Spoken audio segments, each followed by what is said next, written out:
সিনেমায় তিনি অভিনয় করতেন খলচরিত্রে। খুন, ধর্ষণ থেকে শুরু করে দুনিয়ার এমন কোনো বাজে কাজ নেই তিনি করতেন না। তবে বাস্তব জীবনে তিনি নিখাত ভালো মানুষ বলেই সুখ্যাতি ছিল।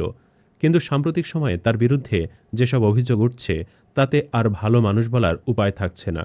বলছি জনপ্রিয় চলচ্চিত্র অভিনেতা ও নির্মাতা মনোয়ার হোসেন ডিপজলের কথা। সম্প্রতি তিনি সহ পরিবারের ৩ ভাইয়ের বিরুদ্ধে পৈতৃক সম্পত্তি থেকে দীর্ঘদিন ধরে বঞ্চিত রাখা, ভয়ভীতি প্রদর্শন ও জানমালের নিরাপত্তাহীনতার অভিযোগ করেছেন একই পরিবারের ৪ বোন। কিছুদিন আগেও তার বিরুদ্ধে লোকজন দিয়ে মেয়েকে ধর্ষণের অভিযোগ করেন এক অসহায় মা। আমাদের এই ভিডিওটিতে থাকছে তারই নানান কুকীর্তির তথ্য। মনোয়ার হোসেন ডিপজল ঢাকার মিরপুরে জন্মগ্রহণ করেন। তার বাবা প্রয়াত আব্দুল আলিম ও মা ফাতিমা আলিম। শিক্ষাজীবনের শুরুতে তিনি মিরপুরের মুসলিম বাজার এলাকার একটি মাদ্রাসায় পড়াশোনা করেছেন। তবে মাদ্রাসায় পড়লেও শৈশব থেকেই তিনি চলচ্চিত্রের প্রতি আগ্রহী ছিলেন। তাতেই একটা সময় মাদ্রাসা থেকে ঝরে পড়েন ও অভিনয়ের সাথে যুক্ত হন। ডিপজলের চলচ্চিত্র জীবন শুরু হয় ১৯৮৯ সালে টাকার পাহাড় চলচ্চিত্রে অভিনয়ের মাধ্যমে। এ ছবিতে তিনি প্রথম প্রধান চরিত্রে অভিনয় করেন। তবে তিনি মূলত খলনায়ক হিসেবেই খ্যাতি লাভ করেন। ৯০-এর দশকে তার অভিনীত উল্লেখযোগ্য ছবিগুলোর মধ্যে রয়েছে তেজি, ভয়ঙ্কর বিশু, কঠিন বাস্তব, আম্মাজান ইত্যাদি। ২০০০ সালের পর তিনি প্রধানত প্রযোজক হিসেবে আত্মপ্রকাশ করেন এবং নিজস্ব প্রযোজনা সংস্থা দীপালি ফিল্মস প্রতিষ্ঠা করেন। এর বাইরে তিনি একজন ব্যবসায়ী ও রাজনীতিবিদও। সবচাপে তিনি এখন আলোচনায় বোনদের সম্পত্তি মেরে। সম্প্রতি রাজধানীতে গণমাধ্যমের সামনে এসে ডিপজলে ৪ বোন জানান ৪০ বছর ধরে তারা বাবার সম্পত্তি থেকে প্রাপ্য অংশ পাচ্ছেন না। অথচ বিভিন্ন সময় নানা ধরনের প্রতিশ্রুতি ও আশ্বাসের মাধ্যমে শুধু সময় ক্ষেপণ করা হয়েছে। বোনদের দাবি, তাদের বাবা মারা যাওয়ার পর ভাইয়েরা সম্পূর্ণ সম্পত্তি নিজেদের দখলে রেখে ভোগ করছেন, কিন্তু বোনদের অংশ তারা কখনোই বুঝে দেননি। বহু বছর চেষ্টা করে ব্যর্থ হয়ে শেষ পর্যন্ত তারা আদালতে আশ্রয় নেন। তাদের দাবি মতে আদালত তাদের পক্ষে স্টে অর্ডার বা নির্দেশনা দিয়েছেন। তবে এই রায় কার্যকর করতে গেলে তারা আরও বেশি হুমকি ও চাপের মুখে পড়ে যান। বোনেরা গণমাধ্যমকে বলেন, আমার বাবা মারা গেছেন ৪০ বছর। এ সময়ের মধ্যে একদিনও আমাদের ভাইরা আমাদের সম্পত্তির বিষয়ে আমাদের সাথে বসেনি। শুধু বলেছে দিচ্ছি, দিয়েই দেব, কিন্তু কখনো দেয়নি। এখন জানতে পারছি আমাদের সম্পত্তি নাকি গোপনে বিক্রি করে দেওয়া হচ্ছে। তিনি আরও অভিযোগ করেন যে সম্পত্তি নিয়ে প্রশ্ন তুললেই হুমকি দেওয়া হয়, ভয় দেখানো হয় এবং সামাজিক ও পারিবারিকভাবে অপমানিত হতে হয়। যদি সম্পদ চাই তাহলে স্বামী পাব না, স্বামী না থাকলে সম্পদ নিয়ে কাকে খাওয়াবো, এমন অপমানজনক কথা বহুবার শুনেছি। ডিপজলসহ ২ ভাইয়ের অনেক প্রভাবশালী পরিচিতি থাকায় তারা সাধারণভাবে প্রতিরোধ করার সাহস পাচ্ছিলেন না। পরিবারের ভেতরে যে কেউ প্রতিবাদ করলে তাকে একঘরে করে রাখার মতো পরিস্থিতি তৈরি হতো। তাদের দাবি, এ ধরনের হুমকিতে তাদের সামাজিক পারিবারিক জীবনে অস্থিরতা তৈরি হয়েছে। এমনকি কয়েকবার শারীরিক ক্ষতির আশঙ্কাও সৃষ্টি হয়েছে। এক বোন বলেন, তার সন্তান ক্যান্সারে আক্রান্ত হয়ে দীর্ঘদিন চিকিৎসাধীন ছিলেন, কিন্তু সে সময় ভাইদের কেউই সাহায্য করেননি বা পাশে দাঁড়াননি। আমরা ভাইয়ের কাছে শুধু অধিকার চেয়েছি, কিন্তু তারা কোনোদিন গুরুত্ব দেয়নি। বরং এখন শুনছি সম্পত্তি নাকি প্যাকেজ আকারে বিক্রি করে দিচ্ছে। তাহলে আমাদের প্রাপ্য অংশ কই? বোনদের দাবি, আমরা আদালতের রায় পেয়েছি, তবু ভয়ে কার্যকর করতে পারছি না। আদালতে যাওয়ার পর তারা তাদের অধিকারের পক্ষে আদেশ পেয়েছেন।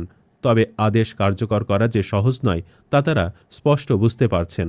তাদের দাবি, সম্পত্তির বিষয়টি প্রকাশ্যে আসার পর হুমকি ধমকি আরও বেড়ে গেছে।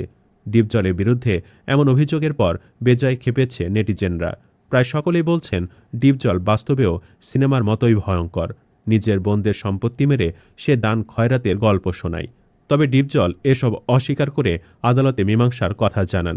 তিনি বলেন, সম্প্রতি আমার কিছু বোন আমাকে নিয়ে যে মিথ্যা অপবাদ ছড়িয়েছে সে বিষয়ে আপনাদের সামনে কিছু বাস্তবতা তুলে ধরতে চাই। প্রথমে বলতে চাই, এই বক্তব্য দেওয়ার উদ্দেশ্য কাউকে অসম্মান করা নয়, বরং আমার প্রতি ছড়ানো ভুল ধারণা ও মিথ্যা অপবাদের বিষয়ে সত্য তুলে ধরা। মামলার আইনি জবাব আমি আইন অনুযায়ী দেব। বোনদের প্রতি দায়িত্ব নিয়ে বলেন, আমি তাদের সবসময় সম্মান, ভালোবাসা ও সাধ্যমতো সহযোগিতা করে এসেছি। এ কথা আমার এলাকার মানুষ ও পরিচিত সবাই জানেন। এর আগে ঢাকার আরেক অসহায় নারী দাবি করেছেন যে ডিপজলের নির্দেশে তার স্বামী অপহৃত ও নির্যাতনের শিকার হয়েছেন। তার উপর অ্যাসিড হামলা চালানো হয়েছে এবং তাদের ছেলেকে তুলে নেওয়ার হুমকি দেওয়া হয়েছে। এ বিষয়ে তিনি আদালতে মামলা করেছেন এবং বিচার চেয়েছেন। গণমাধ্যমের সামনে এসে ওই নারী অভিযোগ করেন, গত ১ তারিখে তার স্বামীকে তুলে নিয়ে যাওয়া হয়। তাকে একটি ৫ তলার ভবনে নিয়ে গিয়ে নির্মমভাবে মারধর করা হয়।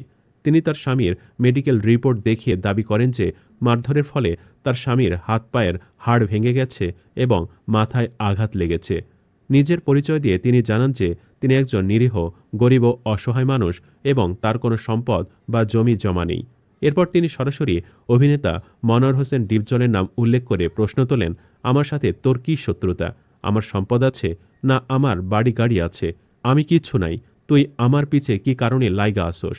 ওই নারী আর অভিযোগ করেন যে তিনি তার গরু দেখতে গিয়েছিলেন, তখন তাকে অ্যাসিড মারা হয়। এ ঘটনার পরিপ্রেক্ষিতে তিনি আদালতে মামলা দায়ের করেছেন। তিনি দৃঢ়তার সাথে বলেন, আদালতে যা বিচার আইব তাই আমি মাথা পেতে নিমু। তিনি ডিপজলের বিরুদ্ধে আরও অভিযোগ করে বলেন, ডিপজল নিজের সামনে না এসে তার লুচ্চুম দিয়া তার মেয়েকে রেপ করার হুমকি এবং তাকে ও তার স্বামীকে অ্যাসিড মারার ঘটনা ঘটিয়েছে। সবচেয়ে গুরুতর অভিযোগ ছিল সিআইডি নাকি তাকে বলেছিল যে যদি তিনি মামলা তুলে নেন তাহলে ভালো হবে, অন্যথায় তার ছেলেকে এমন জায়গায় নিয়ে যাওয়া হবে যেখানে তারা জীবনেও খুঁজে পাবেন না। এই হুমকি দেওয়ার পেছনেও ডিপজলের ইন্ধন রয়েছে বলে তিনি ইঙ্গিত দেন। নিজের মাতৃত্বের আবেগ প্রকাশ করে তিনি বলেন, জন্ম দিছি আমি, রক্তমাংসের কামাই করে আমি আমার ছেলে মেয়েদের খাওয়াইতাছি। তিনি আবারও প্রশ্ন তোলেন, তার স্বামী সন্তানদের সাথে ডিপজলের কি শত্রুতা থাকতে পারে? সিনেমার পাশাপাশি রাজনীতির সঙ্গেও জড়িয়ে আছে ঢাকায় চলচ্চিত্রের অভিনেতা ডিপজলের নাম। একসময় বিএনপির রাজনীতি করতেন। গত সরকারের আমলে আওয়ামী লীগের হয়ে বিভিন্ন রাজনৈতিক কর্মকাণ্ডে সরব উপস্থিতি ছিল তার।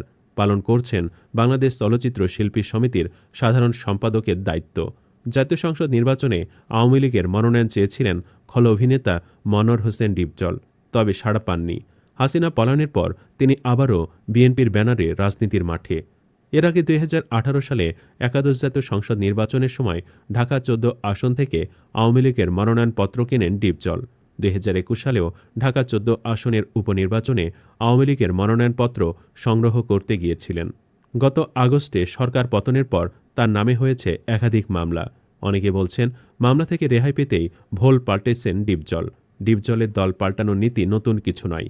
এর আগে ১৯৯৪ সালে বিএনপির সমর্থন নিয়ে ঢাকার ৯ নম্বর ওয়ার্ডের কাউন্সিলর ছিলেন। পরবর্তী সময়ে আওয়ামী লীগ সরকার ক্ষমতা এলে নিজেকে আওয়ামী লীগের কর্মী বলে দাবি করেন তিনি।